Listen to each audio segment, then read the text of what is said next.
Charles Edrich, merci beaucoup d'être avec nous aujourd'hui sur LCI. Je le disais donc, vous allez vous attaquer au désert d'Atacama, au Chili, l'un des déserts les plus chauds de la planète. C'est une expédition, une équipée folle que vous allez entreprendre à partir du mois d'avril, tout début avril, dans quelques semaines maintenant. Parlez-nous un peu de cette expédition, comment est né ce projet ? Alors, le désert de l'Atacama, c'est fantastique, des paysages extraordinaires. C'est le désert le plus aride du monde. Il y a toute une partie où il pleut jamais. Et pour l'instant, il ne s'est jamais traversé en autonomie complète. Donc, c'est-à-dire sans assistance ? Sans assistance aucune. On part avec tout notre matériel. Je dis on parce qu'on est deux. Sylvain Bazin, le voyageur de l'extrême. Que l'on voit sur ces images, on voit, vous avez fait des repérages il y a quelques semaines. Voilà, donc pour notamment voir un petit peu comment se présentait le parcours et pour choisir notre remorque, parce que c'est un point essentiel. Aujourd'hui, il n'y a pas vraiment de matériel qui fait référence pour travailler, pour tracter en autonomie sur tous les terrains du monde. Et là, on a choisi cet engin à 3 roues extraordinaire. On a fait des tests, on arrive même à tirer 300 kilos. D'accord, parce qu'on le rappelle, c'est une traversée sans assistance qui va durer entre 40 et 50 jours. C'est à peu près ce que vous prévoyez. Et effectivement, ce qui se dit sans assistance, aucun point d'étape, aucun ravitaillement possible. Donc tout est sur ce chariot. Tout est sur ce chariot. Il y a seulement un point d'eau, mais il est absolument naturel. C'est une oasis qui est à peu près au milieu du parcours qui va nous permettre de nous ravitailler en eau dans cette oasis. Et donc vous disiez dans les interviews que j'ai lues de vous que ce ne sera pas suffisant pour vous ravitailler en eau. Donc il va falloir mettre au point un système pour pouvoir vous alimenter en eau. Et donc on recycle notre urine. Donc on a testé le système, ça marche. 2 bouteilles qu'on relie avec de l'adhésif. La première bouteille, on la remplit d'urine, on la laisse au soleil, donc elle s'évapore. Et dans la deuxième bouteille qu'on a pris soin de mettre à l'ombre, elle se condense et on peut la boire, elle est parfément potable. En fait, on distille notre urine. D'accord. Et ça nous permet donc de gagner en autonomie. Aucun risque pour la santé La seule chose qu'il faut bien prendre en compte, c'est surtout boire sa propre urine. Parce qu'on est habitué à nos propres bactéries, à nos propres microbes. Voilà, et non, là, ça marche. Il n'y a strictement aucun danger d'aucune sorte. Très bien. Vous voyez sur les images, ce sont des conditions extrêmes, une chaleur intense. Vous allez plutôt marcher de nuit, si j'ai bien compris, pour que les températures soient plus douces pour le corps et moins rudes à supporter. Voilà, exactement. Donc le but, c'est de transpirer le moins possible. Donc la nuit, on peut avoir des températures négatives, autour de 0 à peu près. Donc là, pour marcher, c'est absolument l'idéal. Et donc le jour, on se met à l'abri, on attend que ça se passe. Pour transpirer le moins possible. On estime qu'on va pouvoir récupérer à peu près 1,5 litre d'eau potable par jour avec notre système de distillation d'urine.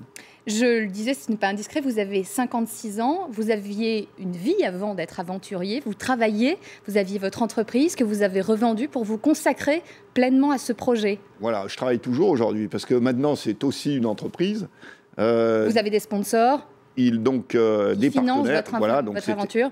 Pendant très longtemps, j'en ai eu un très important et un seul, c'était moi. Donc pendant 6-7 ans, mais il fallait absolument qu'un moment ou un autre, j'arrive à convaincre des partenaires de l'intérêt de m'accompagner. Et on pense, c'est quelqu'un à qui vous faites régulièrement référence dans les portraits qui sont faits de vous, à Steve Fossett, cet homme d'affaires américain qui est décédé en 2007. Mais effectivement, c'est finalement un profil qui nous fait penser à cet homme-là. Ah, c'est mon modèle. Hein. Moi, je m'inspire directement de son parcours depuis toujours. Voilà l'image là. Voilà, donc il a des records en ballon, il a le trophée Jules Verne, il a le record autour du monde à la voile. En équipage, il l'a eu. Et il a couru sur Hawaï en Ironman et pas mal d'autres choses. Alors, par contre, il y a justement, pour revenir à ce qu'on disait, il y a 2 différences très importantes entre lui et moi. La première, c'est que même si j'ai un peu d'argent, lui, au départ, est milliardaire. Donc, le financement, c'était probablement pas tellement sa préoccupation. Puis la deuxième, il a, dans sa motivation, je pense qu'il y avait une dimension physique très importante, mais il y avait aussi une dimension technologique. Moi, ce n'est pas ma passion. Moi, c'est vraiment la dimension physique, le défi le défi, disons, purement endurance, rusticité. Et justement, comment on se prépare à ça? Comment? C'est quoi? C'est des mois et des semaines de sport intensif? Alors, moi, je m'entraîne le moins possible par rapport à l'objectif. Ça ne veut pas dire que je ne m'entraîne pas. Et j'essaye toujours, quand j'ai la possibilité, de privilégier des sports qui m'amusent, des sports ludiques. Donc actuellement, je joue au tennis le plus possible. Alors, sachant que sur des expéditions comme celle-ci, qui sont des expéditions sur la durée, avec une endurance à faible intensité, ça ne sert à rien de partir trop affûté. Je dirais même qu'il y a presque plus d'inconvénients à partir trop sec qu'avec quelques kilos de plus. Ça se joue beaucoup sur la motivation, la rusticité, un peu l'expérience. Puis bon, il faut être en pleine forme, mais ça ne sert à rien d'enchaîner des heures et des heures de physique, par exemple du footing. Cette traversée du désert d'Atacama, on le répète, le plus aride au monde, donc des conditions extrêmes, c'est environ de combien de kilomètres? Alors, on a rallongé le parcours. C'était pas assez. Il fallait encore se faire un peu plus mal. Donc, pour tout dire, certains discutaient, et sans doute à juste titre, sur le fait qu'on était parti sur 1000 km. Mais la frontière... On voit ces conditions-là, effectivement, c'est assez lunaire comme paysage. Hein. C'est varié, c'est fantastique. Là, c'est là, donc là, on voit effectivement beaucoup de sable. Et certains considéraient qu'on ne partait pas vraiment du bord du désert. Donc, on a rajouté 400 km. On a pris la décision vendredi avec Sylvain. D'accord, 400 km supplémentaires. Voilà, donc là, on part pour 1400 km pour qu'il n'y ait aucune discussion possible. C'est important. Et pour que ça soit homologué par le livre des records. Parlons du côté, on en parlait un peu plus tôt, du financement. Vous avez des sponsors parce qu'effectivement, une expédition comme celle-ci coûte de l'argent.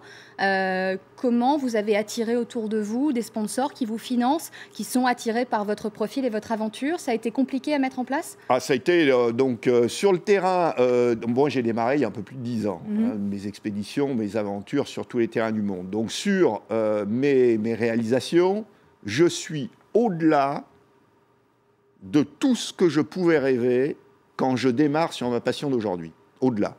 Même dans mes rêves les plus fous, j'aurais jamais pu penser à réaliser des premières aussi bien. On voit d'ailleurs toutes ces images-là que vous nous avez fournies, effectivement, parce que vous n'êtes pas à votre première expédition. Vous avez enchaîné les exploits, l'ascension de l'Everest, le tour du monde à la voile en solo et sans escale, l'Antarctique en kiteski sans assistance. Voilà, on sent que vous êtes... un féru de sport et d'aventure et de paysages extrêmes. Hein. Là, c'est une première, c'est un tour du monde par les deux pôles, nord-sud. Et là, on voyait des images qui ont été prises à plus de 500 km au nord du cercle polaire arctique. Et oui, donc aujourd'hui, c'est aussi une entreprise, une dizaine de personnes dans l'entreprise, et donc relations avec les partenaires, prospection intensive, médias, évidemment, et puis maintenant des conférences variées diverses. Donc ça, c'est très très important, et c'est un travail à part entière qui me plaît bien, sachant que précédemment, donc j'avais une entreprise plus classique qui m'a permis pendant 6 ans de financer toutes ces expéditions. Donc on le répète, départ pour le désert d'Atacama au Chili, début avril, autour du 2 avril. Et avant de partir, vous avez déjà d'autres défis en tête. Vous pensez déjà à d'autres expéditions ? Ah bah bien sûr, hein, d'abord j'en ai une qu'il faut absolument que je finalise. Le passage nord-ouest à la rame, c'est une première. Pour l'instant, j'ai fait 5000 km, donc extrême nord de l'Alaska et du Canada, sur un tout petit bateau de 160 kg. Mais il me reste 1000 km à faire pour cet été. Parce que je n'ai pas pu terminer, il a fallu que je fasse un hivernage dans un petit village inuit taille au lac. Parce que la glace, contrairement à ce qu'on n'a pas, cet été, n'a pas fondu. Ah oui. C'est-à-dire qu'elle n'a pas regelé plus vite que prévu, elle n'a pas fondu. Donc impossibilité de... Donc il a fallu que je fasse un hivernage dans une famille inuite absolument extraordinaire. Et il faut que je retourne pour boucler les 1000 km qui me restent à faire pour arriver en mer de Baffin au Groenland. Des expériences incroyables. Alors on ne va pas parler pour votre famille, mais j'imagine malgré tout que partir comme ça à l'autre bout du monde, même si ce sont des exploits formidables, c'est quand même une angoisse pour vos proches, votre épouse. Comment ils vivent ça ? Ma femme, elle mesure bien la dangerosité des expéditions. Alors les expéditions sont plus ou moins dangereuses. L'Atacama... le danger, c'est de ne pas aller au bout. Mais vraiment, physiquement, on n'a pas un engagement vital très, très important. Quand même, les conditions climatiques sont, quand il fait plus de 50 degrés, que l'eau peut-être manquer, ce sont des conditions difficiles. Oui, mais l'énorme différence... Enfin, en tout cas pour moi, vu de l'extérieur, ça me paraît incroyable. Physiquement, c'est très très dur, mais encore de problèmes très très grands, on va nous chercher. Alors qu'il y a d'autres expéditions, par exemple, Passage Nord-Ouest, quand je pars du détroit de Bering sur mon tout petit bateau, en plus il y a des glaces partout, je suis obligé de m'engager sur des mers démontées avec des tempêtes. Là, c'est danger, même avec le recul. Je ne repars pas du détroit de Bering. Ou quand on est en expédition himalayenne, à partir de 7000, 7005, le danger est permanent. Mais là, concrètement, par exemple, dans le désert d'Atacama, vous avez moyen de joindre vos proches, de téléphoner? On a un téléphone par satellite aujourd'hui qui marche très bien. Ça marche aussi bien qu'un portable en région parisienne. Donc ça, en plus, ça nous permet d'avoir la météo. Donc je suis routé. Donc j'ai quelqu'un qui s'appelle Michel Melnet qui nous donne la météo à venir régulièrement, tous les jours. Un mot pour terminer, c'est une expérience que vous voulez faire aussi profiter aux jeunes. Et vous êtes parti avec plusieurs jeunes, notamment de Seine-Saint-Denis. C'est quelque chose qui vous tient également à cœur. Voilà, donc moi j'aime bien, j'apporte...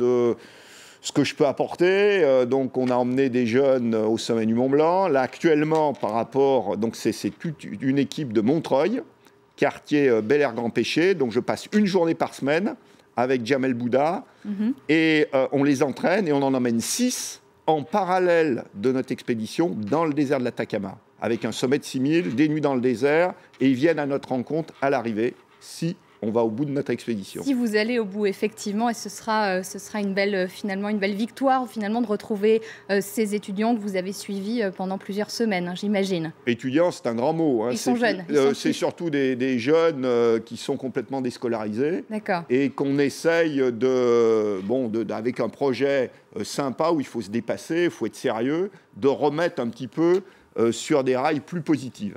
Merci beaucoup, Charles Edrich, d'avoir été avec nous. J'avais dit que vous alliez nous faire voyager. Le projet est rempli. Merci beaucoup.